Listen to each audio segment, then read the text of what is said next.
कुछ वर्ष पहले एक जंगली और आलसी मगरमच्छ तालाब के पास रहता था। वह बहुत चतुर था। मगरमच्छ बहुत क्रूर, चतुर और आलसी किस्म का जानवर था। तालाबों का पानी बहुत साफ और मीठा था, इसीलिए जंगल के अधिकांश जानवर पानी पीने के लिए तालाब के पास आते थे। मगरमच्छ बहुत चालाक था और इसी वजह से मगरमच्छ शिकार के लिए पानी के अंदर छुप छुप कर देख रहा था। मगरमच्छ शिकार की तलाश में एक नदी तट से दूसरे नदी तट की ओर जा रहा था। मगरमच्छ शिकार की तलाश में मृत शरीर की तरह नदी के किनारे पड़ा हुआ था। जब जानवर पानी पीने के लिए आ रहा था, जब जानवर पानी पी रहे थे तो उन पर हमला कर रहा था मगरमच्छ। मगरमच्छ उन जानवरों पर हमला कर रहा था जो पानी पीने के लिए आ रहे थे। मगरमच्छ उन जानवरों को मार रहा था और उन्हें पानी के अंदर ले जाकर उस जानवर को खा रहा था। मगरमच्छ जो भी जानवर को खाता था उसका कंकाल नदी के किनारे ला करके फेंकता था। एक बार एक हिरण आया, थका हुआ प्यासा, पानी के तलाश में, और तालाब के पास पहुंच गया और पानी पीने लगा। हिरण पानी पीने के बाद में थोड़ी देर के लिए आराम कर रहा था। उसको मालूम नहीं था खूंखार मगरमच्छ हिरण को चुपके से देख रहा था। हिरण थोड़ी देर आराम करने के बाद में थक्का हारा, थोड़े आराम करते करते हिरण सो गया गहरी नींद में। हिरण बहुत देर तक नदी के किनारे सो गया गहरी निद्रा में। मगरमच्छ धीरे धीरे पीछे से आकर के सोता हुआ जिंदा हिरण को बड़े बेरहमी से अपने नुकीले दांतों से खींचता हुआ ले जा रहा था। हिरण दर्द से जोर से चिल्ला रहा था, मगर मगरमैक्स बड़ी निद्रायता पूर्वक हिरण को घसीटे हुए ले जा रहा था। मगरमच्छ हिरण को घसीटा हुआ बहुत दूर तक ले जाता है। हिरण्य के शरीर खून से लथपथ हो गया था। हिरण्य को असहनीय दर्द हो रहा था। आखिरकार अंत में हिरण छटपटा के अपनी जान गवा देती है। हिरण्य तड़प तड़प के मरने का बाद में मगरमच्छ धीरे से आता है और हिरण का मांस को खाना शुरू कर देता है। पूरा हिरण का मांस को मगरमच्छ खा लेता है। मगरमच्छ हिरण का मांस खाने के बाद हिरण का कंकाल को फेंक देता है। एक बार एक भेड़ के जंगल में घास खा रहा था मजे से।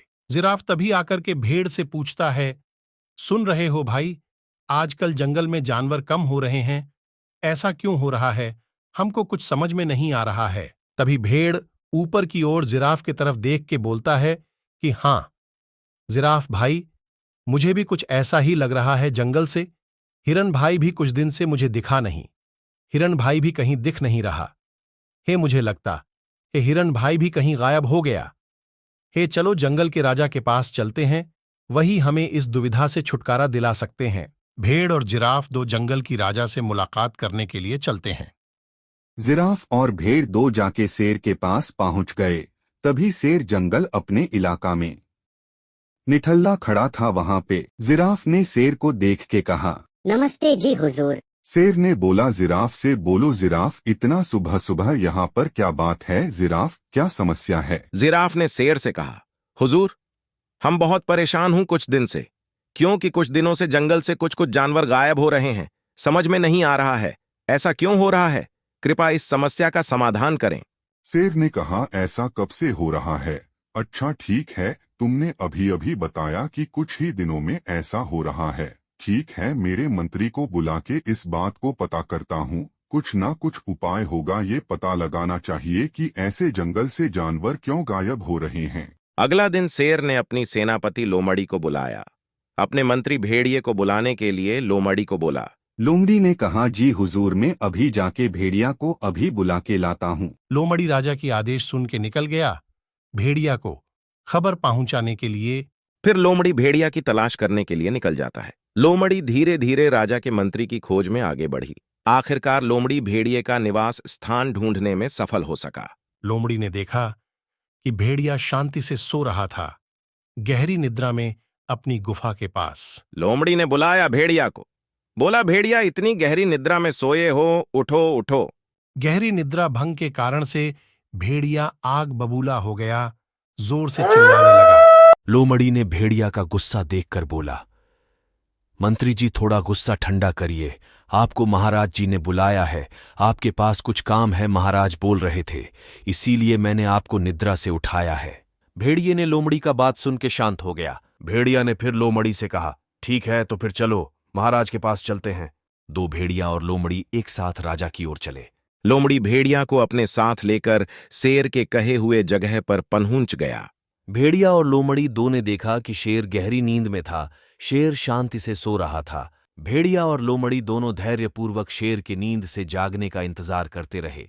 कुछ देर बाद शेर गहरी नींद से जाग गया। शेर निद्रा से उठ गया और आलस्य को त्याग दिया। जब शेर नींद से उठा तब लोमड़ी बोला, महाराज जी, आपने भेड़िए को बुलाने के लिए भेजा था, मैं भेड़िए को साथ लेकर आया हूं। शेर ने फिर बोला, मंत्री जी, एक बहुत बड़ी समस्या हमारे जंगल में आन पड़ी है। वो समस्या ये है कि जंगल में कुछ दिनों से कुछ जानवर गायब हो रहे हैं। इसका थोड़ा आपको पता लगाना ही मंत्री जी। मुझे भी इस समस्या का जड़ तक जना है, असली दोषी कौन है ये पता करना है। क्यों मंत्री जी, क्या कहना है आपको इसके बारे में? फिर भेड़िया ने बोला, जी महाराजा, आप जो बोल रहे हैं सही में चिंता करने वाला बात है ये। ठीक है महाराज जी, आपको जंगल में जानवर क्यों गायब हो रहे हैं, मैं पता करके इसका जानकारी देता हूं। फिर भेड़िया निकल जाता है जंगल से जानवर क्यों गायब हो रहे उसका पता करने के लिए। भेड़िया धीरे धीरे जंगल के अंदर जाने लगा।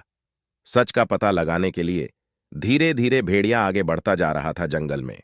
फिर भेड़िया जंगल चारों तरफ उन जानवरों की तलाश कर रहा था जो जंगल से गायब थे।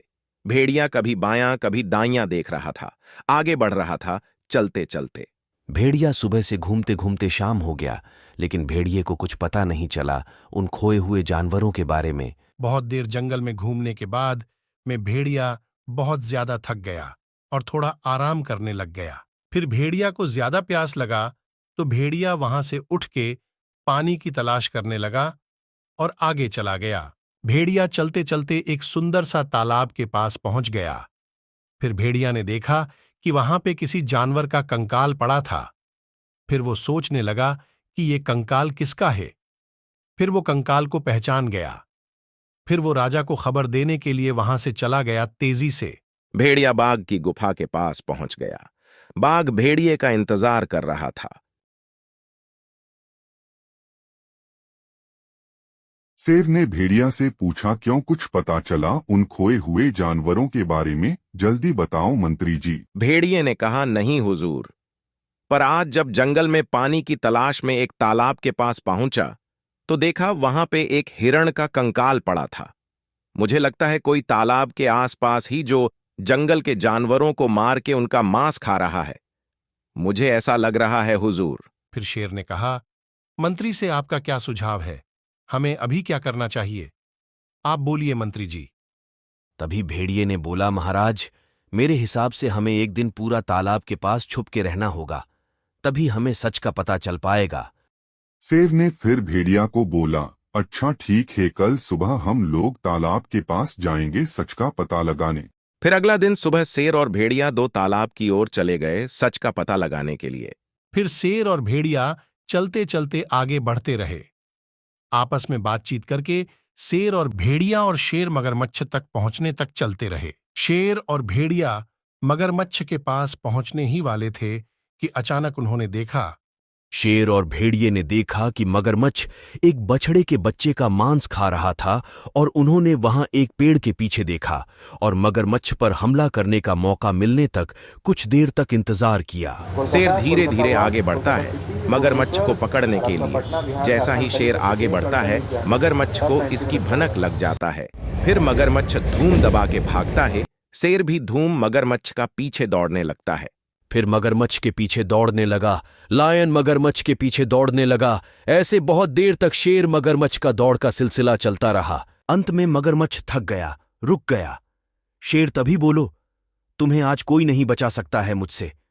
हमने सुना है तुमने तालाब में पानी पीने के लिए आते हुए मासूम जानवरों को तुम मारकर वो जानवर का मांस तुम खा जाते हो। आज मैं तुम वह मार दूंगा। तभी मगरमच्छ बोला, महाराज, मुझसे बहुत बड़ी गलती हो गई, मुझे माफ कर दें, दोबारा ऐसी गलती नहीं करूंगा, मुझे अभी छोड़ दीजिए। शेर बोला, ठीक है, तुम्हें माफ कर दिया। मगरमच्छ फिर वहां से धीरे धीरे चला जाता है। वहां से अगला दिन से मगरमच्छ नदी के किनारे रहता है, लेकिन कोई जानवर को मारता नहीं है। सभी जानवर जंगल में खुशी खुशी रहते हैं। ये कहानी से सीख मिली कि पाप करने से उसका अंजाम भी बुरा होता है, इसलिए पाप मत करो। अगर वीडियो पसंद आया तो कृपया सब्सक्राइब करें और सपोर्ट करें।